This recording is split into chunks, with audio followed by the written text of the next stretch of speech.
Salut à tous, c'est Akapatat. Aujourd'hui, je vais vous montrer comment brancher le Homex Rev Limiter parce que j'ai reçu beaucoup de messages pour savoir comment faire, mais par message c'est compliqué d'expliquer. Du coup, moi, je vais vous donner ma référence. Attendez, je vais mettre le focus. Voilà, donc moi c'est le Homex Rev Limiter Single Coil, donc simple allumage OMRLC. Du coup, c'est le Homex qui a 3 fils. Donc j'ai pas de launch control, j'ai pas de bouton on off, c'est le Homex tout simple, donc il n'y a que le rev limiter. Donc en gros, donc c'est similaire sur énormément de voitures. Donc là c'est une Honda Civic. Vous avez 3 fils. Le fil de masse noir, donc vous mettez sur une masse. Si vous par exemple vous la mettez ici dans la baie moteur, bien poncez, enlevez un peu de peinture pour avoir une bonne masse. Ensuite, vous avez un fil rouge et un fil violet ou vert, ça dépend du boîtier que vous allez recevoir, c'est aléatoire. Donc le fil rouge sur le plus de l'allumeur, le fil violet ou vert sur le moins de l'allumeur. Du coup l'allumeur il est ici, donc il faut enlever une, deux, trois vis, donc vous les enlevez, vous tirez, il n'y a rien qui va tomber ni rien, vous inquiétez pas, vous tirez dessus, vous le mettez à côté. À l'intérieur, c'est possible qu'il y ait un cache, donc qui joue bien son rôle puisqu'il va cacher le plus et le moins de la bobine du coup. Il va falloir l'enlever. Donc vous avez une vis sur la tête de l'allumeur, vous l'enlevez, vous enlevez la tête d'allumeur, enfin le doigt, excusez-moi. Et vous n'êtes pas obligé de le remettre ce cache là. Vous verrez à l'intérieur il y a un cache. Et en fait on voit rien, faut l'enlever en gros, voilà. Ensuite vous allez atteindre la bobine avec le plus et moins. Donc comme j'ai dit, vous mettez le rouge, le fil rouge sur le plus, le fil violet ou vert sur le moins. Donc c'est très simple. En plus là j'ai fait exprès de pas ranger les fils, tout ça pour vous montrer. Là c'est apparent, normalement ça passe par en dessous, etc. Quand c'est branché, vous faites en dessous du boîtier en plastique, vous faites une petite encoche. Parce que regardez, vos fils sinon ils vont être écrasés par le boîtier. Vous faites une petite encoche pour passer vos fils, du coup soit avec un Dremel ou avec une lime, toute petite, hein, juste pour passer les câbles, pour pas qu'ils soient serrés ici lorsque vous allez resserrer le boîtier. Donc une fois que ça c'est fait, donc logiquement c'est bien branché, vous allez à l'intérieur de votre véhicule, parce que moi c'est pareil, je vous ai pas dit mais j'ai fait passer les câbles de l'habitacle au moteur. Après vous pouvez mettre le boîtier Homex dans le moteur, mais c'est chiant pour faire les réglages, etc., pour voir s'il chauffe, tout ça. Du coup moi je l'ai mis à l'intérieur de la Civic. Attendez, je prends de la lumière. Donc là on va passer au réglage du boîtier. Je vais mettre de la lumière. Voilà. Le boîtier il est ici. Vous avez juste deux boutons ainsi que deux petites lumières LED. Du coup il y a un bouton plus et un bouton moins. Vous avez trois réglages à faire.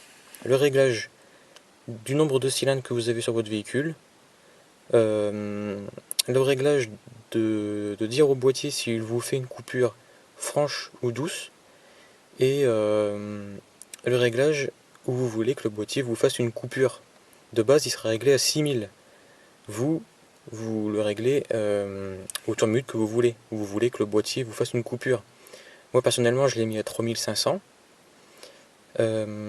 Pour le régler, c'est simple. Donc je vous mettrai le lien de la chaîne de Homex dans la description.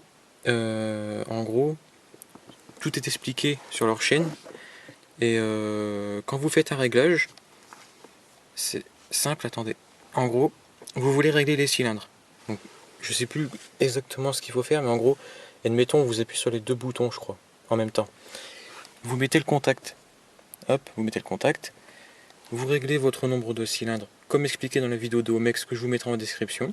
Une fois que c'est fait, vous coupez le contact et vous passez au réglage des coupures et le réglage du nombre de tours minute. Et à chaque réglage, vous mettez le contact, vous éteignez. En gros, c'est pour sauvegarder. Quand vous aurez mis le nombre de tours minutes que vous voulez, si admettons vous refaites la manipulation d'appuyer sur les deux boutons pour choisir vos tours minutes, il va se remettre à 6000 En gros, à chaque fois que vous voulez régler, il va se remettre à 6000. Donc je sais pas si vous avez bien compris. De toute façon, si vous avez des questions, pardon, vous mettez un petit commentaire en dessous de la vidéo, j'essaierai de répondre à tout le monde. Ensuite, faites pas trop attention à côté.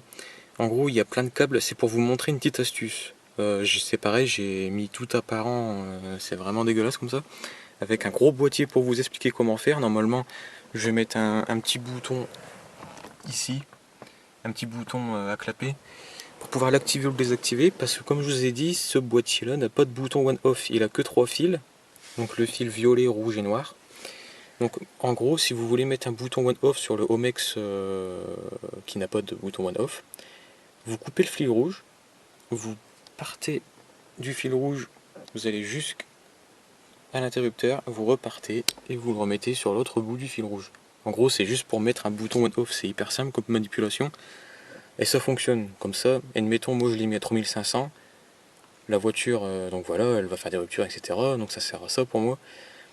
Et quand je veux plus, ben, je mets off et la voiture peut monter jusqu'à ses tours normalement. Parce que si, admettons, j'avais pas mis de bouton on-off, attendez, je sors. Si j'avais pas mis de bouton on-off et que j'aurais mis à 3500 tours minute, la voiture aurait pas pu accélérer plus haut. Donc ça aurait été emmerdant quand même. Et du coup, je me suis dit pourquoi pas mettre un bouton on-off. Et ça fonctionne. Donc voilà, vous pouvez économiser un peu de sous en faisant cette manipulation parce qu'avec le bouton on-off, il est un peu plus cher. Et après, ce que vous pouvez avoir en plus, c'est le launch control. Donc ça, c'est encore autre chose. Bon, écoutez, voilà. Je pense avoir tout dit. Je vous mettrai une photo de l'intérieur de l'allumeur pendant la vidéo. Vous avez déjà sûrement dû la voir. Et le lien de la chaîne Homex qui vous explique comment faire le réglage en vidéo. C'est très très bien expliqué. Ou sinon, Homex vous met un petit manuel comme celui-ci avec le boîtier. Vous voyez ici, il y a OMRLC. Ça, c'est la référence. Et admettons sur leur chaîne YouTube, vous cherchez le Homex, par exemple OMRLC, vous regardez comment le configurer. Vous regardez. C'est comme je vous ai dit, il y a une manipulation à faire avec les LED. 2 LED éteintes c'est 4 cylindres, une LED allumée c'est 6 cylindres, etc. Ensuite il y a la coupure hard ou soft, le réglage des tours minutes, tout est expliqué. Après bon c'est en anglais mais c'est de l'anglais simple. Et là c'est pareil, vous avez... Attendez, chiant une main. Focus. Vous avez, regardez, le rouge, le plus, le violet, le moins, et le noir, la terre. Donc la masse. Et les LED et les 2 boutons pour le réglage. Donc admettons vous avez le plus et le moins. Par exemple, comme je vous ai dit au début, il va vous mettre le boîtier à 6000 tours minute. Pour descendre, vous appuyez une fois sur moins, il va descendre à 5009. C'est expliqué en vidéo, c'est hyper simple. Je pense que vous avez compris. Et c'est pareil pour coupure franche ou douce. Donc je sais plus c'est quoi l'ordre, mais la LED numéro 1 si elle est allumée c'est coupure hard, du coup franche. Et la LED numéro 2 si elle est allumée c'est la coupure douce. Donc si vous appuyez sur plus ça va se mettre sur la LED numéro 1 et si vous appuyez sur moins ça va se mettre sur la LED numéro 2. Bon c'est hyper simple. Vous verrez sur la vidéo de Homex. Puis comme je vous ai dit, si vous avez des questions, pardon, vous me la dites en commentaire et j'essaierai de répondre. Mais il n'y a vraiment rien de compliqué. Le seul souci que vous pouvez avoir, c'est votre moteur qui ne démarre pas. Donc, dans ces cas-là, c'est soit la masse qui est pas bonne, soit vos fils sont pincés. Ça m'est arrivé. En gros, le fil était pincé. Et du coup, ça fonctionnait pas. La voiture s'allumait pas. Bon, moi j'ai incriminé ça, j'ai tout démonté, j'ai redémarré le véhicule, il démarrait. Du coup, c'était bien un mauvais branchement du boîtier. J'ai tout bien remis et ça a démarré. Vous inquiétez pas, mais surtout ne forcez pas. Si ça démarre pas, c'est pas normal. Forcez pas sur l'allumeur. Et les autres soucis, c'est si vous forcez trop sur le boîtier, il peut chauffer et cramer. Ou l'allumeur peut prendre cher. Du coup, c'est à vous de faire attention. Moi, je vous explique comment faire. Après, vous savez que brancher ça, ça peut faire des dégâts. Bon, voilà. Je vous laisse. Je vous dis à la prochaine. N'hésitez pas, si vous avez des questions, mettez un j'aime. Et voilà. Salut à tous.